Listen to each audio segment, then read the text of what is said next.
కాలభైరవుడు కాలానికి అధిపతి అని పిలువబడతాడు. కాలాన్ని నియంత్రించగలిగే శక్తి ఆయనకే ఉంది కాబట్టి ఆయనను ధ్యానం చేయడం ద్వారా మనిషి తన జీవిత కాలాన్ని సార్థకంగా గడపగలుగుతాడని నమ్మకం. కాలభైరవుడు శివుని అత్యంత ఉగ్రరూపంగా చెప్పబడతాడు. బ్రహ్మదేవుడు తన అహంకారంతో శివుని అపహాస్యం చేసినప్పుడు ఆయన తన మూడవ నేత్రం ద్వారా భైరవుడిని సృష్టించి బ్రహ్మదేవుని ఐదవ తలను తీసివేయించాడు.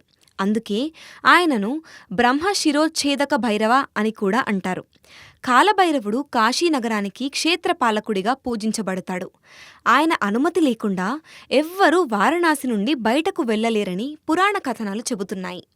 కాలభైరవుని వాహనం శునకం. అందుకే ఆయన్ను గౌరవించేవారు శునకాలను పోషించటం లేదా వాటికి భోజనం పెట్టడం శుభప్రదంగా భావిస్తారు. కాలభైరవుడికి అంకితమైన రోజుగా కార్తీక మాసంలో వచ్చే భైరవ అష్టమి ప్రత్యేకమైనది. ఈ రోజున ఆయన్ను పూజించేవారికి జీవితంలో అనేక అద్భుత ఫలితాలు లభిస్తాయని శివభక్తుల నమ్మకం.